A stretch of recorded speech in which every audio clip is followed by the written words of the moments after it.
am Bria Bryant, Global CMO at Assembly, and we are in beautiful Cannes at Sport Beach, and I'm sitting here with John Osborn, Global Director at AdNet0.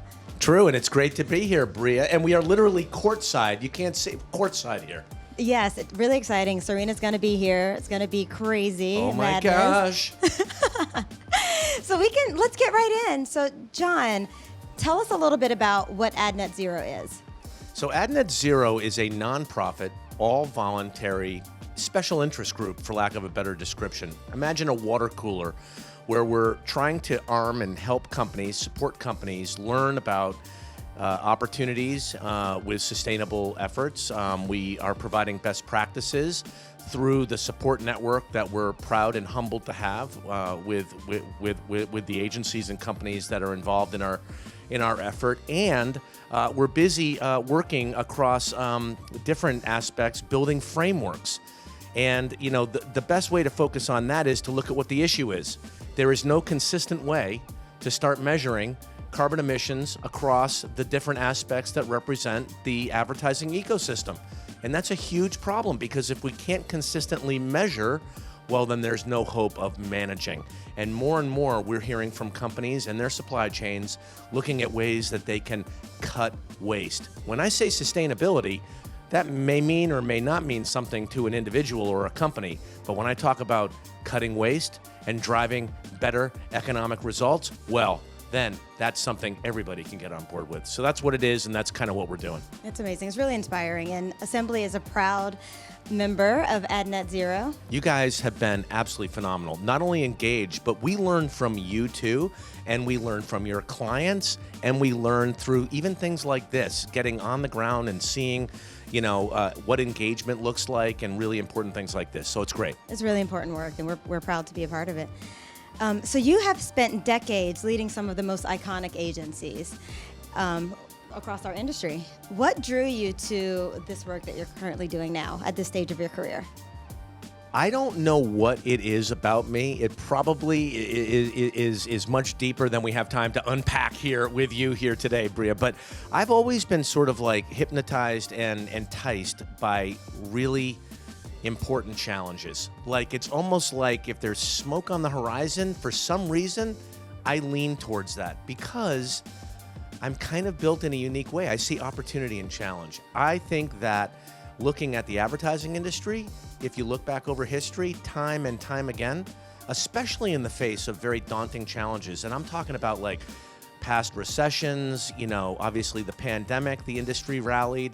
9/11, I literally saw, because I was there involved in it, I saw the industry come together and do important things to drive things forward, whether it be returning tourism in New York City and building business, whether it be getting things back on track from a corporate and an industry and a reputational standpoint. This is such a challenge, but it's different in that it's not a clear and present danger. So part of this is to really sit and listen and understand what companies are feeling, what's the motivating factor that is important for them. In some instances, it's because their consumers care about it or their people care about it. In some other instances, they see opportunities to cut waste and do things from a better performance angle. So a lot of what we're doing is working with groups like you, and you know, we're so proud of our relationship, to try and make things better. That is something I can get out of bed for in the morning. I love that feeling. Bigger the challenge, bigger the opportunity. Let's go try and fix it. I love that. I love that.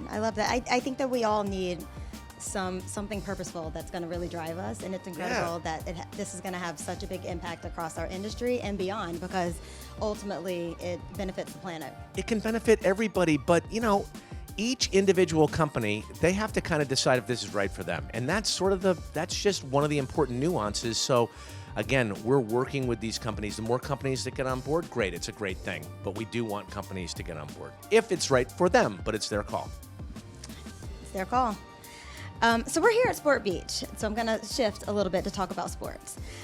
So the great thing about Sport Beach is this is where creativity and culture and sport kind of collide.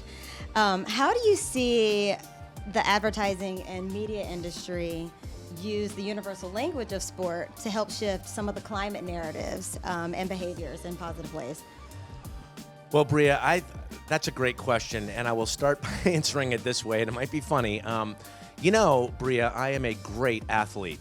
Said nobody ever. I'm not really known for my, sports and athletic, accomplishments. However, I do love sport, and I'm a great fan. And I root for sport because sport is one of those unique cultural things that can bring people together around shared interests 100%. So, and then I'll even go deeper with you. So, what is sport? People and teams that excel at, first of all, it's a team sport oftentimes. Yes, there are individual sports, but I love team sports because you can go further faster as a team. But sport is about performance at the end of the day. The ones that, more often than not win are those that perform better. In the game of performance, that's very relevant to the advertising world. It is about outperforming the results or the expectations on behalf of a client, overcoming barriers, finding ways around, tapping into new opportunities. It's all about performance. Everything, looking out on your experience here in Cannes, is about performance, whether it be performance on the court or on the field or in the boardroom. And that's a really important thing. I'm hypnotized by corporate athletes just alongside, modern day sports athletes. And that's an important thing that we spend a lot of time focusing on. So when it comes to performance, it all matters. It all adds up. So looking at sustainability, measurement, it all adds up. How are we going to get more companies to have an opportunity to measure more consistently so they can therefore take action? I love it, man. So performance is where the game is, and that's where my focus is as well. Amazing. That's where our focus is at Assembly as well. We are experts at making brands perform. See, we're on the same wavelength here. We're on the same team. We are on the same page. All right, so Cannes has always been about shaping what's next for our industry. In your view, what role should marketers and agencies play in accelerating climate action, both through the work that we make and in the way that we work? Well, that's a tricky question to answer because there's no one shoe size that fits all. And it really does depend on the interests of the company. So, while I would love to think that people really listen to me, I have to earn that each and every day. I'll tell you who they do listen to, I can guarantee you, is their client. At the end of the day, the clients really matter. And so a lot of the advertising ecosystem is comprised of agencies and suppliers that meet the needs of the clients they serve. The interests of a client may vary. Sometimes when a client or a corporation decides to get involved in counting emissions, in an effort to manage it, they may look at the content. So they can set benchmarks and figure out before they do a big new campaign and they create all these assets, how are they going to mitigate carbon emissions and do things more, carbon, efficiently. But oftentimes that means doing things to cut waste, do things really efficiently. Like instead of going and shooting a TV commercial or a digital content series, let's actually fold in the POS and some of the print and some of the outdoor so that we don't have to go back and do it again and again and again. We can kind of create some economies of scale there. In other industries, it may make sense to look at digital media. We have analyzed, various channels. We're here in Cannes at AdNet Zero. The big thing that we were focused on was releasing our global media sustainability framework, which provides apertures and guidance right down to the formula level, so create greater consistency across the industry, which is going to be a really big unlock, I think, for the companies that represent this industry. So it kind of depends on the company, but I think it's definitely not up for debate. I think we as an industry definitely need to be on the front foot when it comes to innovation and driving things forward. So as I look to the future, that's where I look for opportunity. I'm starting to see signs of it this year. Last year we were here, Bria, we were talking about all the promises that were being made. This year's different. We're seeing signs of things falling into practice, pilot programs, things along those lines. So there's real action being taken. That's a differentiator. That's really encouraging to hear. And even from our perspective, we launched Clean Media Lab, which helps decarbonize our clients' media. So it's definitely something that we are incredibly passionate about and happy that we're able to do that with you all. Right back at you. Right. All right. So AdNet Zero's 5-point plan covers everything from production emissions to promoting sustainable products. Which of those areas do you think has the greatest potential? And I think you've hit on this a little bit, but the greatest potential for impact in the U.S. Right now? Well, it all adds up. So it's hard to kind of pick and choose which is the most important area. It kind of depends on the company, but I will say that whether it's the making of things, which would be action 2, the media and the distribution behind those things, that would be action 3, that's media, and even experiential things like where we are here right now. You know, there's a carbon load for this, and it's interesting to look around. You guys are obviously recycling a lot of this stuff, and you're taking a thoughtful approach to how you're activating behind this. That's an area of opportunity as well. And then there's other areas, like look at the work itself. When you start to look at the work itself, we can start to look at partners like Kantar and track the sustainable behaviors that might pop in the work itself around the globe. So one of the things that we're doing is partnering with them to analyze this on a yearly basis to see where we are seeing sustainable behaviors. Right now we're hovering around 6%. That's good news, bad news. Good news is we have a metric. Bad news is not that high. Good news, back to good news. There's plenty of room to grow, so let's get going, you know. So that's, lots of opportunities. Yes. All right, so with that in mind, what advice would you give to agencies or brands who are looking to operationalize sustainability within their everyday decision making? That's a great question. Depends on the business, but I would say this: if you're a advertiser, and I get a lot of advertisers that are sort of interested in this, first thing I say is please, please, please, please talk to your agency partners and encourage them to talk to their partners and encourage their partners to talk to their partners. Because when you unpack the ecosystem, it's quite, there are a lot of players along that ecosystem, and there is plenty of opportunity with those players, with the work they do, and even in the gaps that sit between them for us to tighten things up. And again, some people kind of glaze over when I say sustainability. I can't even say sustainability, but when I do say sustainability, they kind of glaze over, and others really lean forward.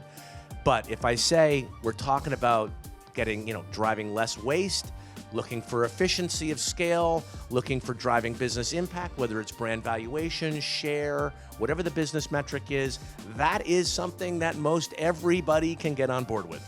And I like that. Awesome. All right, so speaking of people who are glazing over when you talk about sustainability. Oh, we're going down the glazing over, oh boy. Yeah. What gaps have you identified? Like, what are people not talking about? What are the things that you wish more people were talking about relative to sustainability?